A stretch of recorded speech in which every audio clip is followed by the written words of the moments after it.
정연복의 새해 다짐. 새해에 모두 어린 왕자가 되기를. 새해 아침이 밝았네요. 어젯밤 꿈은 잘 꾸셨나요? 어제까지의 세상은 언제나 뒤숭숭합니다. 전 세계 곳곳에서 전쟁과 학살이 자행되고 있고 누군가는 누군가를 음해하고 혐오하고 고립시키고 그리하여 끝내 극단적 선택을 하도록 내모는 일도 비일비재합니다. 며칠 전 친구가 사진 한 장을 보내주었어요. 두 장의 이미지가 아래 위로 붙어 있습니다. 높지 않은 산이 평평하게 펼쳐진 작은 섬 사진이 아래에 있는데요. 평원 아래에는 바다를 따라 야트막한 땅이 넓게 펼쳐져 있어 마치 모자처럼 보입니다. 프랑스 작가이자 비행기 조종사였던 생텍쥐페리가 아르헨티나에서 우편기 조종을 할 때 이 섬 상공을 날아다녔다 합니다.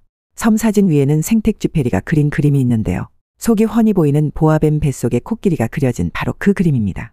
그림과 사진의 싱크로율이 얼마나 높은지 보자마자 무릎을 쳤습니다. 생텍쥐페리가 이때부터 코끼리를 삼킨 보아뱀을 떠올렸겠다 하는 생각이 들더군요. 재미있는 건 생텍쥐페리의 그림 위에 프랑스어로 이것은 모자가 아니다라고 적혀 있는 거예요. 어린 왕자는 어린 시절에 조종사가 그린 코끼리를 삼킨 보아뱀 그림을 보고 어른들이 모두 모자라고 했다는 이야기로 시작하죠. 겉으로 보이는 것밖에 볼 줄 모르는 어른들의 한계를 꼬집는 대목입니다. 이 이미지에 쓰인 이것은 모자가 아니다라는 말은 벨기에 출신의 초연실주의 화가 마그리트를 떠올리게 합니다. 마그리트는 1929년 이미지의 배반이라는 그림을 그립니다. 파이프를 그려놓고 이것은 파이프가 아니다라고 써놓았어요. 이 그림을 보는 모든 사람들은 질문을 합니다. 파이프가 아니면 뭐란 말이야? 마그리트는 그림의 제목은 해설이 아니며 그림은 그 제목의 설명이 아니다라고 했죠. 고대 그리스의 화가 제욱시스와 파라시오스가 서로 누가 그림을 더 잘 그리는지 경연을 한 이래로 서구의 화가들은 회화가 현실을 있는 그대로 보여주는 눈속임이자 자연의 모방, 현실의 재현이라는 신화를 구축했는데 이미지의 배반은 이 신화에 대한 의문을 제기합니다.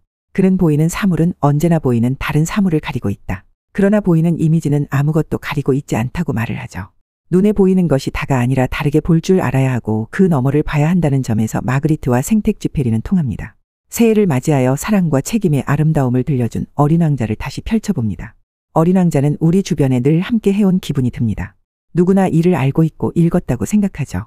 그런데 막상 어린 왕자를 언제 처음 읽었는지 혹은 언제 마지막으로 읽었는지 물어보면 다들 정확하게 기억하지 못합니다. 왜 그럴까요?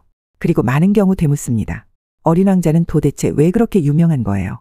도대체 뭘 말하는 작품인가요? 그렇다면 다시 질문해 봅니다. 왜 어린 왕자는 이토록 많이 읽히는 걸까요? 이것은 비단 우리나라만의 현상은 아니고 세계 어디나 마찬가지입니다. 어린 왕자는 전 세계에서 1억 4,500만 부가 팔렸고 400여 개의 언어로 번역되어 700여 개의 언어로 번역된 성경 다음으로 많이 번역된 책입니다. 생텍쥐페리의 사파로 된 판본을 비롯 새로운 사파가 실린 책도 꾸준히 나올 뿐 아니라 애니메이션 시리즈, 영화, 연극, 뮤지컬도 상연되죠. 우리나라 조각가 이영섭은 땅에 그림을 그리고 여러 재료를 섞어 땅에서 조각을 파내는 방식으로 독특한 질감의 어린 왕자를 꾸준히 작업하고 있고요. 어린 왕자는 무궁무진한 영감을 주는 세계 최고의 문화 콘텐츠라고 할 수 있어요. 근데 왜 이렇게 인기가 있을까요? 한마디로 어린 왕자의 여정과 깨달음이 우리에게 주는 울림이 크기 때문일 것입니다. 어린 왕자에서 중요한 키워드를 꼽으라면 불시착, 질문, 외로움, 길들이다, 책임을 들 수 있는데요. 살아가는 내내 우리에게는 너무나 많은 고뇌와 고통, 공포, 방황이 있습니다. 우리 주변의 사람들과 겪는 크고 작은 갈등 이외에도 전 세계에는 기아와 전쟁, 혐오로 고통받는 사람들, 몰이해와 오해 속에 고립되는 사람들이 많죠. 예기치 않게 이러한 상황에 맞닥뜨리면 우리는 세상으로부터 단절되고 이러다 나만 도태되거나 죽을 수 있다는 절망에 빠질 수 있어요. 의문이 듭니다. 도대체 어디서부터 잘못된 것일까요? 어린 왕자가 자신의 별을 뒤로하고 길을 떠난 것도 자신의 별에서 느낀 의문에 대한 답을 찾기 위해서입니다. 질문을 하고 의문을 품지 않으면 아무것도 구할 수 없죠. 우리의 삶은 질문과 의문의 길입니다. 그 길에서 어린 왕자는 많은 사람들을 만나고 그들에게 무수히 많은 질문을 던집니다. 어린 왕자의 질문은 어린아이의 순진한 질문 같지만 소크라테스가 제자들에게 던지는 질문과 비슷합니다. 질문에 답하다 보면 자신이 얼마나 말도 안 되는 어리석음에 빠져 있는지 스스로 깨닫게 되죠. 어린 왕자에게 무엇보다 중요한 것은 여호와의 만남입니다. 여호와의 대화를 통해 관계 맺기의 중요성을 깨닫죠. 길들임을 통해 서로를 보살피고 아끼는 거죠.